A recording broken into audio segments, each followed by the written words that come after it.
안녕하세요. 이보연입니다. 요즘 아이가 지나치게 산만한 것 같아서 걱정이다 라는 말 하시는 분들 자주 만나 뵙게 돼요.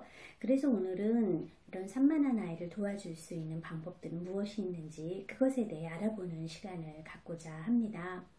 그러면 우리가 산만한 아이를 도와주려면 첫 번째로 해야 할 것은 무엇인가? 산만함이 무엇인지부터 아는 것입니다. 산만하다라고 말하는 것에는 세 가지 행동 요소들이 포함이 되어 있습니다. 첫 번째는 부주의한 것이고요. 두 번째는 과잉 행동, 그리고 바로 세 번째가 충동성입니다. 이러한 세 가지 요소가 자신의 연령 그리고 발달 수준에 비해 지나칠 때 우리는 산만하다라고 말하고 그래서 걱정을 하게 되는 것이지요. 그러면 부주의에 해당되는 아이들이 보이는 행동들은 무엇이 있을까요? 부주의한 아이들은 우리가 이렇게 보면 그러니까 그 세부적인 거에 충분히 주의를 기울이지 못합니다. 약간 덜렁대다 보니까 그러니까 눈에 띄는 것만 하고 조금 세부적인 거 잘 찾지 못해서 그래서 자기 물건도 잘 못 챙기고 정리정돈도 그닥 잘하지 못합니다. 또 오랫동안 집중을 하지 못하는 거죠.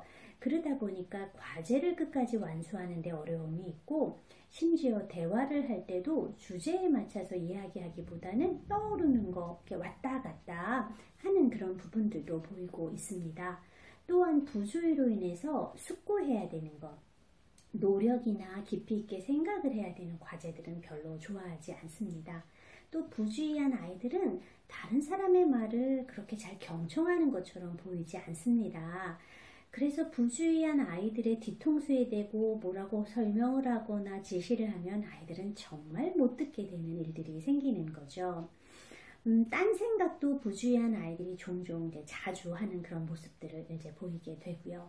이게 부주의의 특성이라면 그럼 과잉 행동은 무엇인가?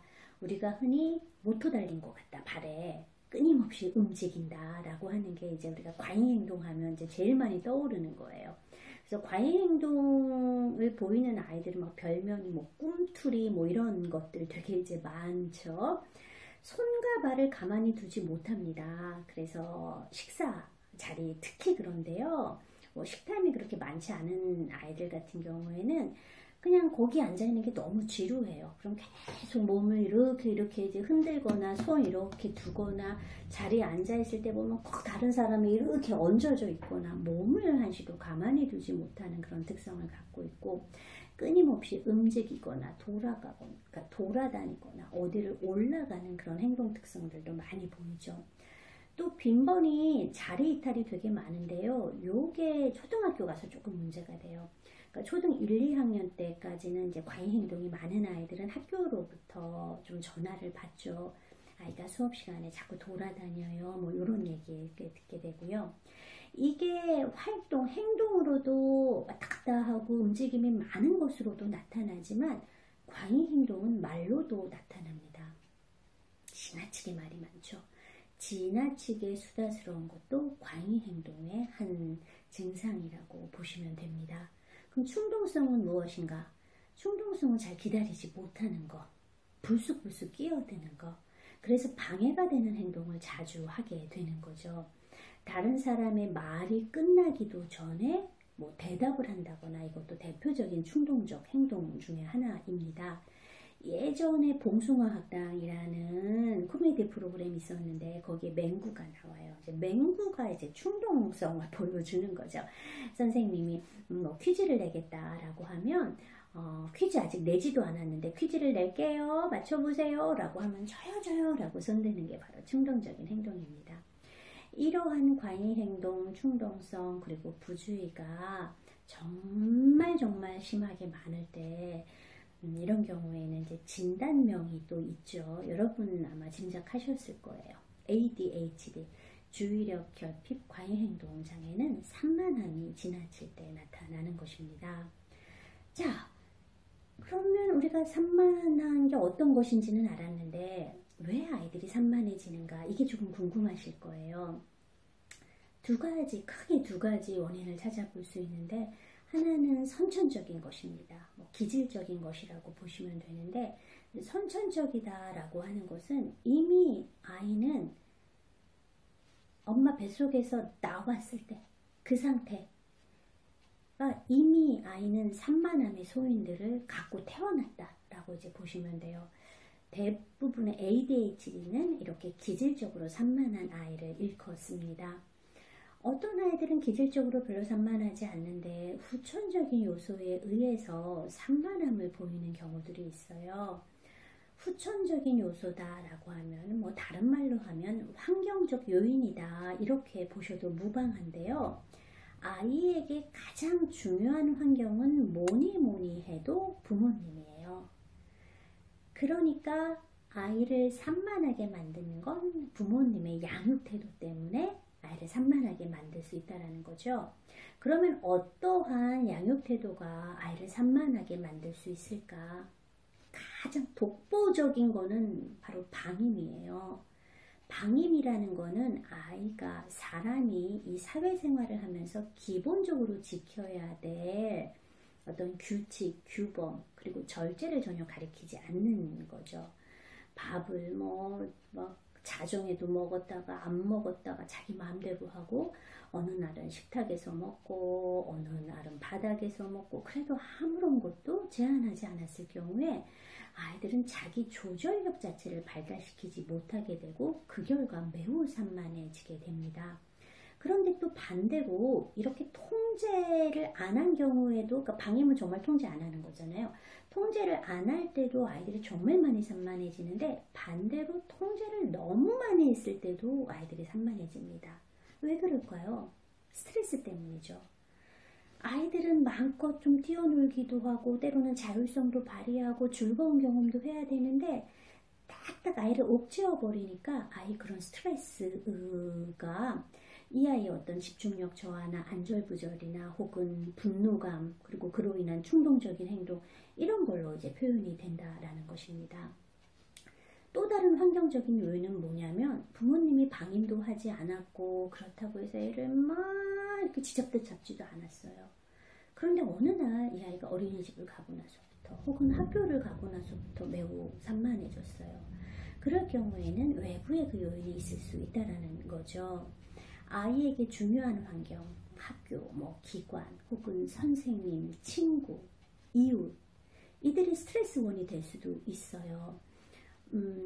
적절치 못한 행동을 하는 교사를 두었거나 지나치게 체벌적인 교사를 두었거나 혹은 이 아이를 끊임없이 괴롭히고 성가시게 구는 어떤 친구가 있거나 이렇게 되었을 경우에 아이는 그 스트레스로 인해서 이렇게 또 산만한 행동을 보이게 되는 것입니다. 이러한 스트레스는 불안과 우울로 발전될 수 있는데 불안과 우울 증상 중에 대표적인 게 안절부절, 집중력 저하, 바로 그리고 참을성의 부재 이런 것들이 불안, 우울에 또 포함이 되어 있는 거죠. 그래서 우리가 아이가 산만하다라고 할 때 이 아이의 어떤 요인이 이 아이를 산만하게 만들었을까에 대한 주의 깊은 탐색이 필요합니다. 그런데 어쨌든 아이가 선천적이든 후천적이든 몇 년을 이렇게 산만한 모습으로 살았다라고 하면 어떤 결과가 오냐? 아이는 자기 스스로 나는 산만한 아이다 라는 자아상 그리고 자아 개념을 형성하게 됩니다. 이렇게 나는 산만한 애야. 맨날 엄마가 아우 저 산만한 녀석. 선생님이 야 너 어떻게 한시도 가만히 있지 못하니? 너는 왜 생각을 안 하니? 왜 몸 좀 가만히 둬라. 이런 얘기 자꾸 듣다 보면 나는 본디 산만한 아이야 라는 생각을 하고 이렇게 자기를 이렇게 규정해 버리면 자기가 조금 더 주의를 기울이거나 덜 산만하게 하려는 노력 자체도 안 하고 자기가 그런 사람이 될 거라는 기대를 하지 않습니다. 이게 가장 큰 문제입니다. 그래서 우리가 산만한 아이를 도와주기 위해서 해야 할 것은 무엇인가? 이 아이가 자기 자신에 대해서 갖고 있는 아주 부정적인 자아상 자기 개념. 나는 산만해. 내가 그렇지 뭐. 나는 변하지 않을 거야. 이 생각을 나는 내 손과 발을 가만히 둘 수 있어. 나는 조금 더 상대방의 말을 끝까지 들을 수 있어. 나는 참을 수 있어. 이렇게 자기에 대한 어떤 긍정적인 변화를 할 수 있다라고 믿고 기대할 수 있도록 만들어주는 게 무엇보다 가장 중요한 것입니다. 그럼 이거를 어떻게 할 수 있을까요? 학령기 아동들, 그러니까 초등학교 시기까지 아이들은 경험하지 못한 것들을 추리하고 이해하는 능력이 형편없이 떨어집니다. 그러니까 아이에게 말로만 넌 할 수 있어, 왜 못해, 너 할 수 있어 이렇게 말하고 설명한다라고 해서 아이가 갖고 있는 부정적인 자아상이 긍정적인 것으로 변화하기는 대단히 어렵습니다. 그럼 어떻게 바꾸냐고요? 설명해도 안 되면 경험입니다. 아이가 직접 나 좀 참는 사람 같은데 나 상대방이 말하는 걸 좀 끝까지나 들은 것 같은데 이런 경험을 심어줘야 합니다. 그럼 어떠한 종류의 경험이 아이가 자신에 대해서 보다 긍정적으로 생각하고 변화를 희망하게 만드는가? 즐거운 경험이죠. 즐거운 경험은 뭐예요? 바로 놀이예요. 그래서 아이와 산만한 아이가 자기 자신에 대해서 보다 긍정적인 기대를 하고 노력을 할 수 있는 경험을 제공시켜 줄 수 있는 놀이를 많이 해줬을 때 아이는 산만한 부분들에 대해서 조금 더 벗어날 수 있게 되는 거죠. 그래서 저는 여러분께 아이를 훈육하는 것보다는 놀이하는 법을 알려드리고 싶어요. 그래서 산만한 아이의 집중력을 높여줄 수 있는, 덜 산만하게 할 수 있는 놀이에 대해서 함께 배워보는 시간 가지려고 하는데요. 첫 번째로는 그러니까 시중에 나와 있는 이제 보드게임 중에서 특히 산만한 아이에게 도움이 되는 보드게임들은 어떤 것들이 있는지, 그리고 그런 보드게임을 이런 산만한 아이의 약점을 극복할 수 있고 조금 더 집중력을 보완시켜주기 위해서 어떠한 방식으로 접근하고 사용할 것인지 그거에 대해서 함께 이야기 나누고 배워보는 시간 갖도록 할게요. 그렇다면 어떤 종류의 보드게임이 산만한 아이들에게 도움이 되는 걸까요? 한번 그거 알아볼까요? 먼저 젠가 추천해드려요. 집집마다 하나씩 갖고 계시죠? 또 젠가와 더불어 할리갈리도 잘 알고 있는데 이것도 산만한 아이들에게 좋습니다. 또 어린아이들이 좋아하는 치킨차차도 산만한 아이라면 한번 같이 해보시고요. 외국에 나갈 기회가 있으시다면 그쪽 마트에서도 몇 가지 한번 구입해 보세요.